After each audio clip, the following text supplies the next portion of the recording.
Hey everybody, it's Tatiana with Back to Facts, and I'm back. This morning's live chat didn't really record right because I had something covering the microphone.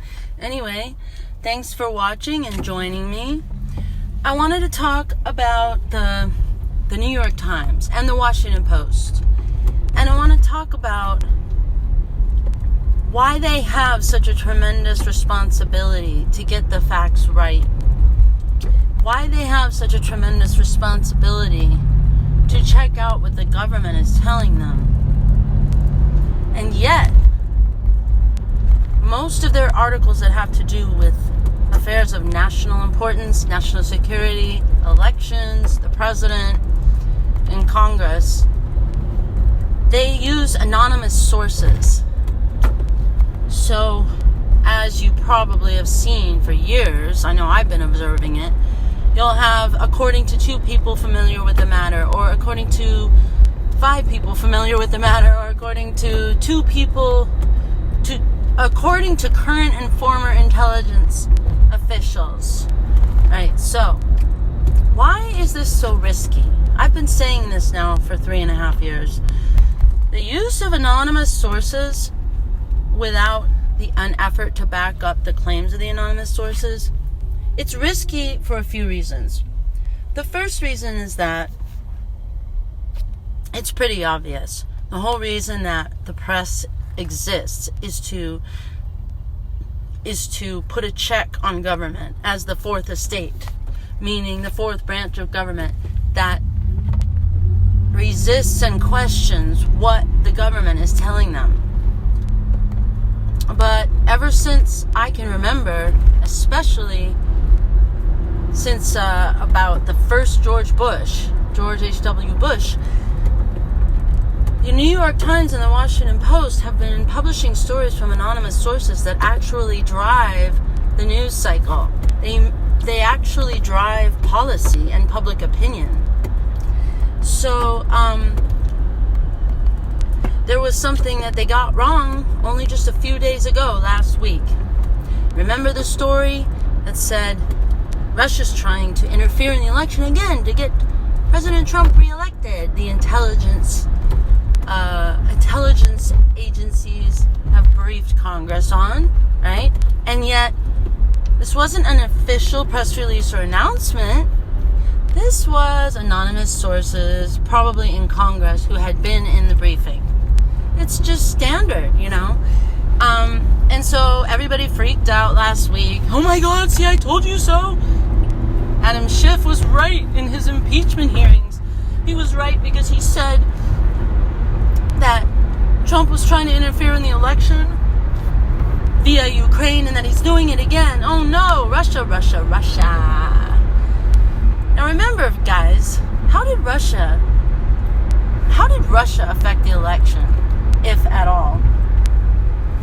Russia affected the election last year by putting misinformation out on Facebook and Twitter and holding a few events. That's how they supposedly affected the election. I bet you that one guy in Macedonia affected the election more than Russia. And then remember, don't forget Google too. Google, just with its search algorithm, can actually affect how people behave and engage. So says Professor Robert Epstein, who was a Hillary supporter and then famously came out on Twitter saying that Google can affect the election by about 3 million votes. So anyway, back to Russia.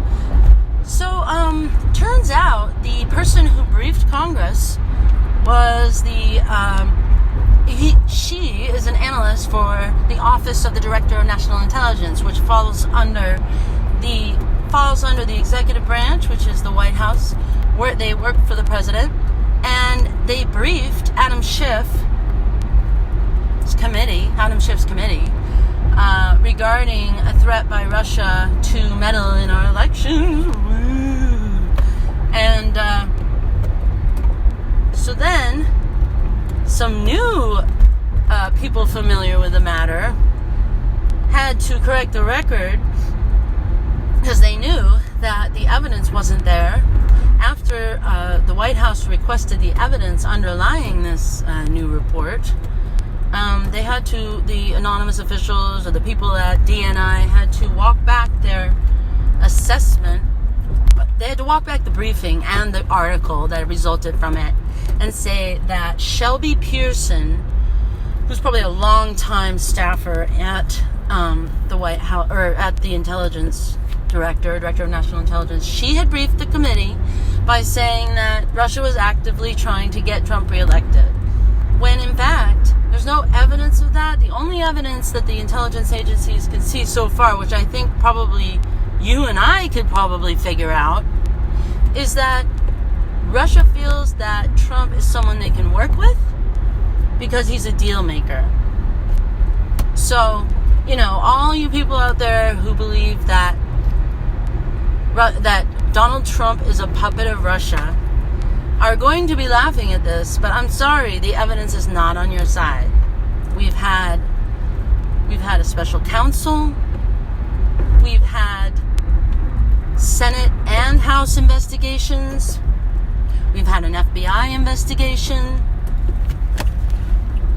All they could come up with was maybe obstruction of justice because the president kept insisting he was innocent, and trying to get Jeff Sessions to do something because he was innocent. So I cannot believe we're at this juncture again. And now we have a correction that was issued by CNN anyway. I saw it on CNN and the National Review, but I don't know if the New York Times issued a correction or a retraction about this. So basically, this is just all smoke and mirrors, and I'm getting real tired of it. But to repeat what I said this morning, according to the Society of Professional Journalists, as well as the style guidelines for the New York Times and the Washington Post, anonymous sources should be used with great care. You should always try to verify their claims as well, instead of making a headline and a bombshell about it. Apparently, these newspapers have just thrown all that away after Trump's election because, after the Iraq War, when anonymous sources, they formed the underpinnings of our reason to go to war, the New York Times went and they hired a new ombudsman, which is somebody who's supposed to, kind of like an inspector general at a government agency, and the ombudsman was supposed to watch for things like the faulty garbage intelligence before the Iraq War.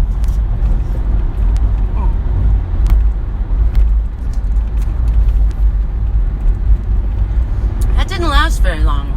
Just like a lot of things where you try to put a fix on something and then people backdoor it. Here we are again. So, laws, it seems like the law is really a fluid thing. Because what happens is human nature, people will always find a workaround. I'm seeing that a lot. So, another reason that you're not supposed to use anonymous sources as your only source and not rely on them for your only for your information is because they could have an axe to grind. What did we see in the impeachment trials? What did we see? I don't care whether you think the transcript was somehow inaccurate and Trump was actually concerned about the election, or whether you think there was actually really good reason to talk about this stuff. Either way, the cadre of State Department, career and lifer State Department people, as well as National Security Council people from the executive branch, the parade that came into that committee hearing room should have told everybody that those are probably many of the leakers. In fact, we have proof that a lot of the people that were under Obama still had their security clearances and were leaking. Remember all those leaks in the beginning of Trump's tenure? Remember all that? The stupid stuff about his bathrobe, the stupid stuff about Ivanka talking about how her dad does his hair. That stuff was ridiculous. That was probably those National Security Council people. Who knew? There's so many of them, and their bureaucracy is so vast. It's like 300 people that a new president could come in from a different party, take over, put in mostly top leadership, and still have these goons walking around leaking. And so this is why you should not let anonymous sources dictate your headlines, dictate your bombshells, dictate policy. The New York Times and the Washington Post, as far as I'm concerned, might as well be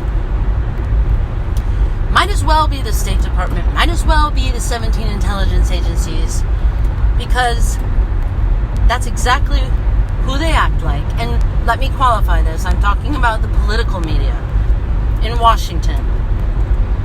I just saw a clip of Biden that I wanted to add. He was talking about Russia, very recent, like 2 days ago. He was talking about Trump and Russia, and he said, Adam Schiff warned us that he would try to do this. Of course they know about it. Of course they're talking to him.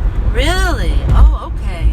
After the whole special counsel thing, Robert Mueller did not find any collusion. You got a major presidential candidate spouting falsehoods. And remember, that whole thing about the 17 intelligence agencies, which is 17 is the actual number of intelligence agencies in the intelligence community. So it's all of them. It's Navy intelligence, Army intelligence, all different kinds. And Hillary said at one point that all 17 intelligence agencies had ruled that Russia interfered in the election, but that was debunked. And Biden is still repeating it. In fact, we have emails now showing that the CIA actually did not have high confidence about this ruling. The FBI is the one that had high confidence. And a lot of it, actually all of it, was based on the Steele dossier. Yes, so, folks, this is how it's done. I've seen it for years.